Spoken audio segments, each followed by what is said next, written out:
एक समय की बात है। भगवान गौतम बुद्ध वन के रास्ते से होकर कहीं जा रहे थे।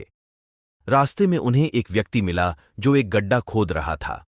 गौतम बुद्ध वहीं पर थोड़ी देर विश्राम करने के लिए वृक्ष के नीचे बैठ गए और उस व्यक्ति को देखने लगे जो गड्ढा खोद रहा था। तभी उस व्यक्ति को गड्ढा खोदते खोदते एक कलश मिला। उस कलश में बहुत ही कीमती हीरे जवाहरात भरे हुए थे। यह सब देखकर वह व्यक्ति बहुत खुश हुआ और सोचने लगा, आज मेरा भाग्य जाग उठा है। उस व्यक्ति ने हीरे जवाहरात से भरे हुए उस कलश को भगवान गौतम बुद्ध के चरणों में रख दिया और कहा, हे भगवान, आपके आशीर्वाद से ही मुझे यह बेशुमार धन दौलत प्राप्त हुई है, इसलिए मैं इनमें से कुछ हीरे जवाहरात आपको भेंट करना चाहता हूं।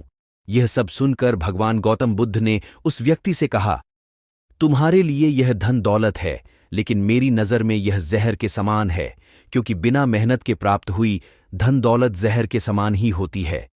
इतना सुनकर वह व्यक्ति गौतम बुद्ध से नाराज होकर उस कलश लेकर चला जाता है। उस व्यक्ति ने बाजार में सभी हीरे जवाहरात बेचकर बंगला गाड़ी और बहुत सारी संपत्ति खरीद ली और गरीब से करोड़पति बन गया।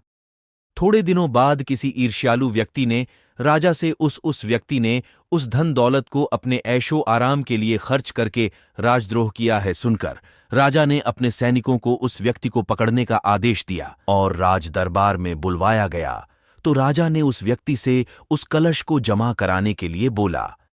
राजा के सामने आकर वह व्यक्ति घबरा गया और उसने सब कुछ उगल दिया कि मैंने सभी हीरे जवाहरात तुमने हमारे राज्य के नियमों का उल्लंघन बाजार में बेचकर संपत्ति खरीद ली है। ये सब सुनकर राजा ने उस व्यक्ति से कहा, ऐसा करके किया है, इसलिए तुम्हें इसकी सजा जरूर मिलेगी। और राजा के आदेश से उसे अपने परिवार संपत्ति जब्त कर ली गई।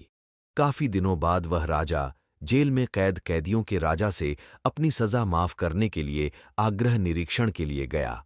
तभी उस व्यक्ति ने बुद्ध वहीं पर मौजूद थे। भगवान गौतम बुद्ध ने मुझसे कहा था कि इसमें धन दौलत नहीं किया और कहा, महाराज, जब मुझे वह कलश जमीन में गड्ढा खोदते समय मिला तो भगवान गौतम जहर भरा हुआ है, लेकिन उनकी यह बात ना मानकर मैंने उनका अपमान किया था और आज जेल में रहकर मुझे एहसास हो रहा है कि उनकी बात बिल्कुल सच थी, क्योंकि बिना मेहनत के प्राप्त धन दौलत जहर के समान ही होती है। इसलिए मैं एक बार भगवान गौतम बुद्ध के दर्शन कर उनसे क्षमा मांगना चाहता हूं। उस राजा ने भगवान बुद्ध को ससमान अपने राज्य में आमंत्रित किया और जेल से निकालकर उस व्यक्ति को भगवान बुद्ध के पास लाया गया। उस व्यक्ति ने भगवान बुद्ध के चरणों में बैठकर क्षमा मांगी तथा कहा, भगवान, आपकी बात बिल्कुल सत्य थी, क्योंकि कलश में सही में जहर भरा हुआ था, जिसने कारण मुझे अपने परिवार सहित जेल जाना पड़ता। दोस्तों, इस कहानी से हमें यह सीख मिलती है कि बिना मेहनत के हासिल हुआ धन हमें कभी खुशी नहीं दे सकता है, क्योंकि बिना परिश्रम के प्राप्त हुआ धन विष के समान होता है। परिश्रम से प्राप्त किया हुआ धन हमारे खून पसीने का धन होता है और उसकी कीमत हमें पता होती है कि इसमें धन दौलत नहीं किया और कहा, महाराज, जब मुझे वह कलश जमीन में गड्ढा खोदते समय मिला तो भगवान गौतम जहर भरा हुआ है, लेकिन उनकी यह बात ना मानकर मैंने उनका अपमान किया था और आज जेल में रहकर मुझे एहसास हो रहा है कि उनकी बात बिल्कुल सच थी, क्योंकि बिना मेहनत के प्राप्त धन दौलत जहर के समान ही होती है। अगर ये वीडियो आपको अच्छा लगा तो लाइक, कमेंट और शेयर जरूर करें और इस चैनल को प्लीज सब्सक्राइब कर लें